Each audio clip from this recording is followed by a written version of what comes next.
Ladies and gentlemen, please join me in welcoming Dr. Michael Byers.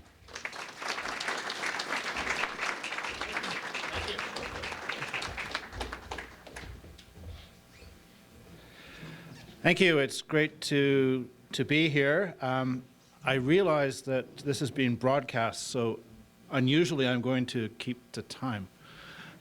I'm going to start by telling you of a trip that I took last month to the considerable surprise of the administration of Novosibirsk State University. A foreign guest agreed to travel to Siberia in December. I had to explain to them that I was Canadian, and not just Canadian, but also a prairie boy, at which point they nodded and understood. Novosibirsk is, incidentally, a city of 1.5 million people that is exactly at the same latitude as Edmonton. And the weather is almost identical to the capital city of this province. So yes, it can be cold. But to start off my trip, I boarded an Aeroflot flight at London Heathrow Airport. The plane was a brand new Airbus 321. The in-flight food service for everyone included was excellent, unlike Air Canada.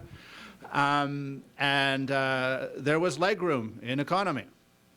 I was on the plane with a considerable number of young Russians, teenage Russians, who were coming home for the holiday break from their elite British boarding schools. The children of the autocrats go to school at Eton. We landed in Moscow at a gleaming new modern air terminal, which had all of the brand name shops that you would see in the high streets of Paris or London. I then switched to another brand new Airbus and flew another 4.5 hours to the east. So I landed in Novosibirsk, just north of the border between Kazakhstan and Mongolia. But guess what? It would have been another 5 hours flight further to the east to get to Vladivostok. Russia is a big country. Novosibirsk in December, mid-December, is beautiful. Fresh snow was falling the whole time that I was there. The lights were up along all the streets. We'd call them Christmas lights. They're New Year's lights in Russia. Christmas comes a little bit later in early January. And people were walking along the streets, on the sidewalks of the downtown in all of their fur coats. There were fabulous shops, restaurants. I stayed in a brand new Marriott five-star hotel just beside the old Opera House. Most of the vehicles on the streets were BMWs, Mercedes, Lexus. All this to say that Russia has been doing rather well economically over the course of the last 10 years. Novosibirsk, essentially the capital city of Siberia, the treasure trove of natural resources of the largest country on earth. The highlight of my stay in Novosibirsk was a lecture I gave to 150 Russian law students. And after all the formal introductions, the dean of the law school and the professors went off to do something else, and I was left with these 150 Russian kids. My translator, a woman named Olga with a great sense of humor and perspective, waited until the door had closed behind the professors, turned to the audience of students and said, "You all understand English, right?"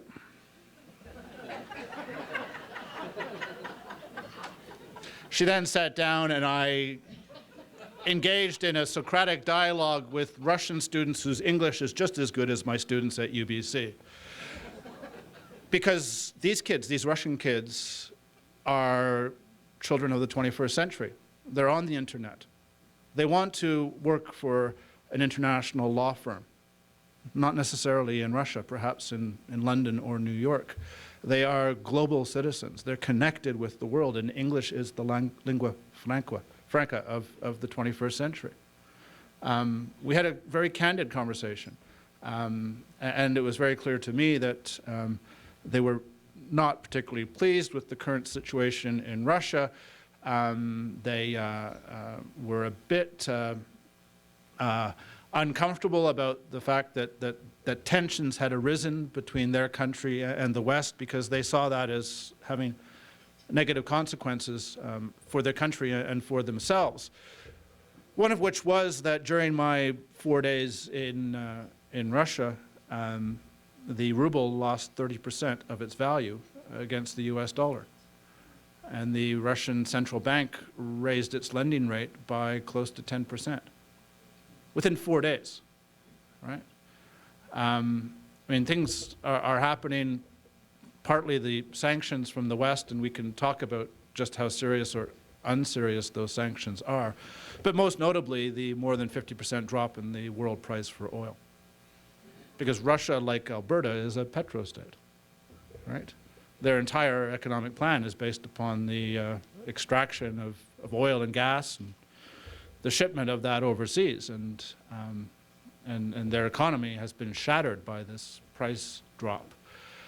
And with it, perhaps, Vladimir Putin's long-term popularity, because Putin is popular in Russia. He's popular first and foremost because he was the president during the rise from the economic collapse of the 1990s. Putin's popularity is based upon the incredible growth in the Russian economy that was fueled by high prices for oil. And when you deliver that, and the crisis in Russia in the 1990s was excruciating for Russians. The drop in the life expectancy of over a decade, just a reflection of the kind of grinding poverty that resulted from that collapse. And so I don't know what will happen if the low price of oil continues, whether Putin will remain in power. I mean, this is like asking whether Stephen Harper will remain in power with a oil price of just, let's say, $50 or $40 or $30 a barrel. It certainly is likely to have an impact. Before I talk specifically about the Arctic, I want to tell you one more anecdote about my visit, because it is significant to us here. And that is that during one day of my visit, there was a conference that had been organized where I spoke, but also a number of Russian scientists and academics. And it was fascinating for a whole bunch of reasons, the most important of which was a climatologist from the Russian Academy of Sciences who gave a long talk, an hour-and-a-half talk, about the science of climate change and the impacts of climate change on Russia. And his understanding of the science was 100% consistent with the latest reports of the Intergovernmental Panel on Climate Change. It was a public conference. Government scientists, Russian Academy of Sciences, senior government scientist, laying it out in the most unequivocal terms. This is the latest science. And we have to leave most of that oil and gas and coal in the ground. Okay? So he's speaking in the middle of an economic collapse caused by a plummeting of the price of oil in his petrostate, in a country that is not a democracy, that is governed by a thug named Vladimir Putin, whose political opponents disappear, right? Okay, Putin is worse than Stephen Harper, right? I mean, Putin's opponents disappear, right? And yet, he was able to give an unvarnished, objective, scientific presentation of the facts of climate change. And I was at dinner with him later, and I made a point of sitting beside him because I thought this was really interesting. And so I commented on this. I said, I'm a bit surprised. I mean, you live in a dictatorship. I have heard your president, personally heard your president, deny that climate change is caused by humans.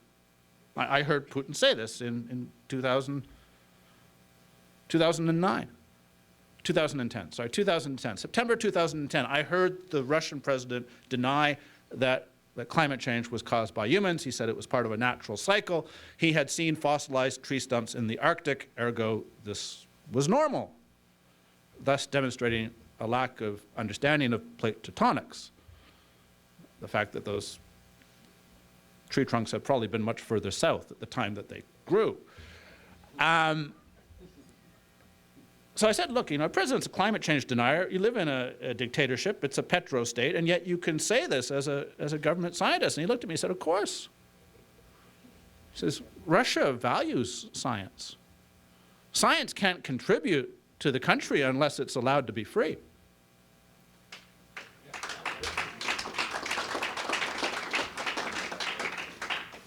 And Novosibirsk is a science city, let me just say, because in the 1950s, Russia moved half of its scientists to central Siberia to locate them beyond the reach of American B-52 bombers. And so there is a science city at Novosibirsk. It's called Academic Gorok. It's just outside of the city, and it has 70,000 scientists and technicians. And they continue to do excellent world-leading work, and guess what? They're all funded by the Russian government. Strange. I mean, we miss out on these things, right? Or we in the West, we sometimes fail to understand how the Ukrainian crisis might be seen from the perspective of Russia. And put aside all the government propaganda, and particularly the television propaganda, all of which is controlled by Putin, and all of which is, it's like Sun TV everywhere, right? Okay, I mean, there's nothing else, right? It's strict Sun TV, pro-Putin in Russia. But you put all that aside and you start talking with Russians about Ukraine, and they say, well, you know, a democratically elected president was overthrown in a coup. I go, oh, yes, you're right. The pro-Russian president had been democratically elected and was actually deposed from power. And then they say, well, you know, and then the first thing the new government did was to stop the official status of Russian as an official language in Ukraine. And then they say, and you know, Crimea was up until 1952 part of Russia and was only allocated to Ukraine when Ukraine was part of the Soviet Union along with Russia, and now that it's not, you know, there is a legitimate question as to where it should go. I'm not, you know, persuaded by these arguments. And then they would say, look, and NATO has expanded all the way up to the border of Russia. The Baltic states are now NATO states. Right? And we feel, Russians say, we feel like we've been taken advantage of over the course of the last 25 years because of our weakness. After the collapse of the Soviet Union and those terrible years during the 1990s, we feel like we've been taken advantage of by the West. And then they start talking about US missile defense and their concerns about how that's really directed against them. All this to say that they have a different perspective. It's not the right perspective, but our perspective isn't necessarily the correct perspective too. The truth is often somewhere in between the two extremes. Which brings me to the Arctic.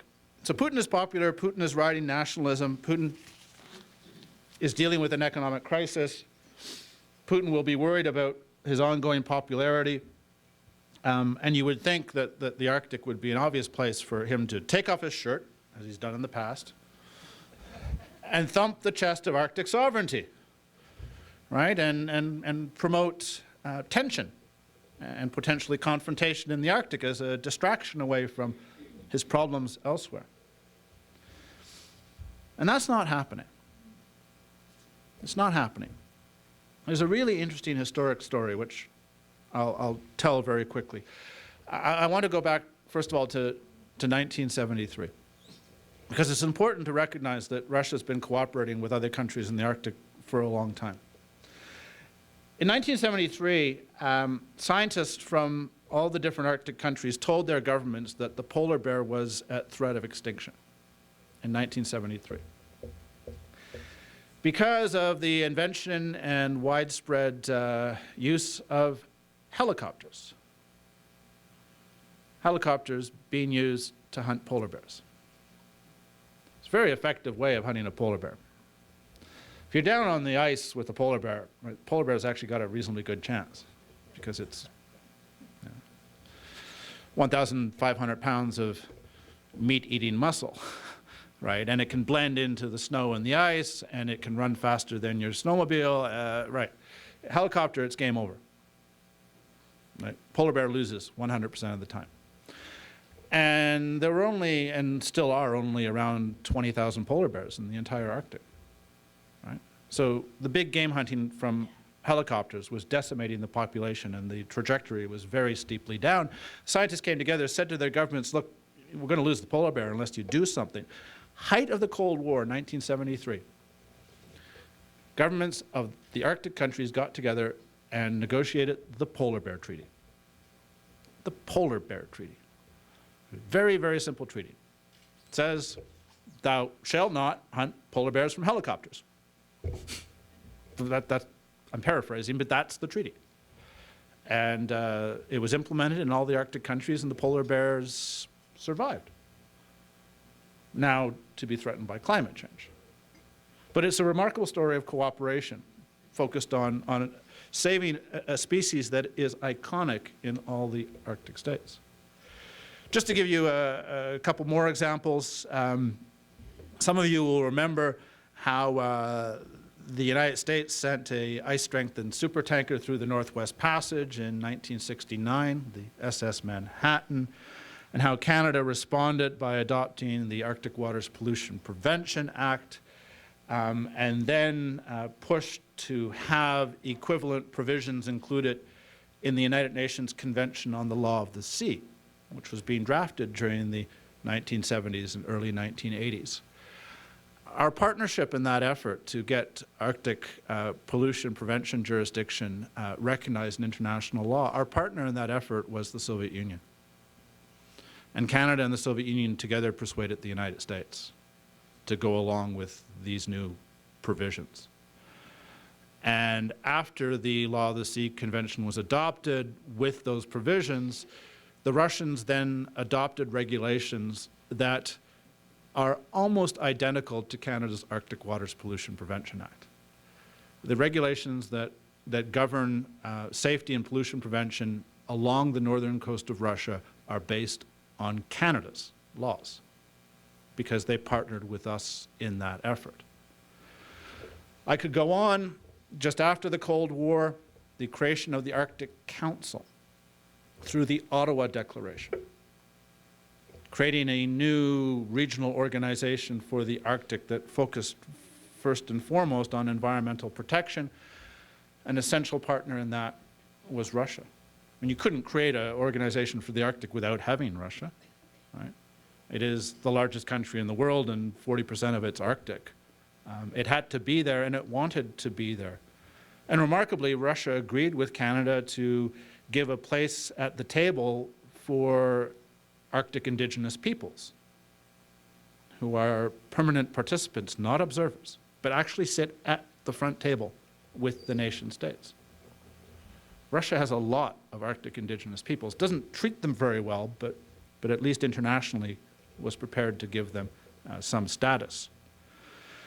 Moving forward from that, under the Arctic Council, just 4 years ago now, the adoption of a treaty for Arctic search and rescue. First treaty adopted under the auspices of the Arctic Council on search and rescue. And I asked my students, well, why did they start with search and rescue? And the student who's going to get that 95% at the end of the course puts up her hand and says, Because it's easy to agree on saving lives, right? It's easy to agree on saving lives because at that point, the Good Samaritan principle kicks in. And national borders and boundaries fade in significance. That treaty was adopted in 2011, and the most spectacular implementation of it actually occurred just last month. So this isn't during the height of all these tensions about Ukraine, right? December 2014.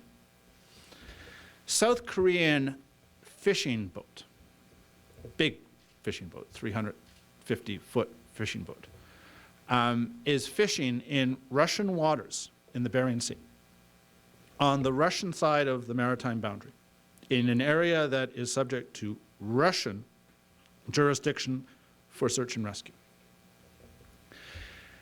It is swamped by a rogue wave, which gets into the innards of the ship. It founders, it sinks. Again, Russian waters in the Bering Sea. The first airplane on the scene is a U.S. Coast Guard C-130 Hercules from Dutch Harper in the Aleutian Islands. The first ship on the scene is a U.S. Coast Guard cutter, also out of Dutch Harper in the Aleutians. They're searching in Russian territorial waters because under the new search and rescue treaty, they can do that. Because they now have all of each other's contact details. They're connected by email and telephone like that. And the first thing Russia did was say, we need help. And the US Coast Guard was there, and you didn't hear about this because it's not a conflict story. It's a cooperation story. Most of the people on the fishing trawler were lost, more than 50, but 7 or 8 were saved.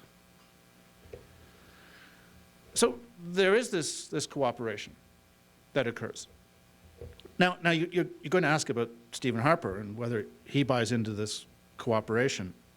And it's really curious that in public, Mr. Harper usually beats his chest about Arctic sovereignty and expresses concern about Russia.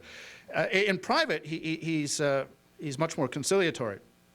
And we know, for instance, from WikiLeaks that in private he told the Secretary General of NATO that there was no role for NATO in the Arctic because relations with Russia in the Arctic were good. That was back in 2010. But he has said similar things since then. But the most significant example of how Stephen Harper actually understands that relations with Russia aren't as bad as they might seem is evidenced in Canada's sanctions regime. The Canadian government will tell you that it has sanctioned more companies and individuals in Russia than any other Western country. And that's true. We have. But we haven't sanctioned anyone or any company that has significant economic relations with Canada. You would have probably heard of Rosneft, which is Russia's massive state-owned oil company. I believe it has the largest reserves of any oil company in the world. And Rosneft's CEO, a man named Sechin, used to be Putin's chief of staff. They're very, very close. Sechin is considered the second most powerful man in Russia. And he and his company have been sanctioned by both the United States and the European Union. Not Canada. Not Canada. Because Rosneft has a joint venture with Exxon in a shale oil formation here in Alberta. And Mr. Harper's not about to interfere with that. Rostec, the massive Russian manufacturing conglomerate, also run by an old friend of Mr. Putin's, has been sanctioned by the United States and by the European Union, and not by Canada. Because Rostec and Bombardier have been negotiating for a joint venture that would see hundreds of Q400 commuter planes built in Russia under license from Bombardier. I could go on. Now, why this discrepancy? Well, I think the main reason for the discrepancy is that that Canada needs a good relationship with Russia more than some of the other countries involved in these sanctions, because like Russia, we are a big, serious Arctic country, and we share an awful lot of interests with regards to the Arctic. We share interests in terms of the peaceful resolution of disputes, the avoidance of militarization, which is incredibly expensive in the Arctic. It could bankrupt both Russia and Canada if we had to militarize that region. There's a general recognition that there's a lot of common interest in terms of shipping regulation. We want to maintain that implicit joint position that we have with Russia with regards to the Northwest Passage and the Northern Sea route, where our legal disputant is the United States. So there's, I think, a different quality to the calculation of self-interest that Mr. Harper talks a tough talk, but when it comes to the pragmatics of the relationship, he recognizes that we actually share an awful lot in common. And who knows? I won't express an opinion on this, but Mr. Harper might feel a certain affinity with Mr. Putin's approach to politics. They are both strong men and not entirely respectful of democracy. One last thing I want to comment on.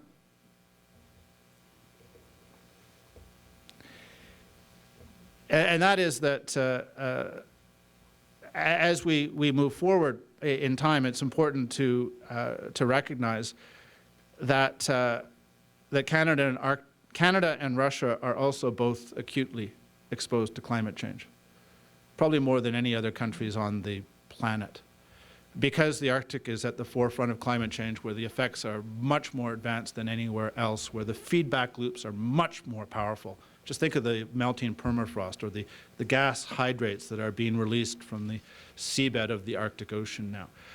The disappearance of entire ecosystems as the sea ice recedes and is replaced by open water. Mr. Putin, as I mentioned, is a climate change denier. So too, I would suggest, is the Canadian Prime Minister. But once we get beyond those two men, we're going to need people like that Russian climatologist who I told you about. And we're going to need Canadian scientists, and we're going to need Canadian policymakers to grapple with the true reality of what's happening, scientifically, environmentally, and ultimately economically, because the economic impacts of climate change are going to dwarf everything else that we do. So when I talk about common interests, and I say that Harper sees some common interests with Russia, he's still missing the big common interest, which is our common plight at the forefront of the most devastating change that our species will likely ever see. Everything we do in the Arctic is shaped by climate change, and everything that we do to cooperate in the future will be conditioned by that phenomena. We're in this together with Russians and every other people on the planet. And when I look and talk with those young Russian students, they get this. They understand this as much as my Canadian students do. Thank you very much.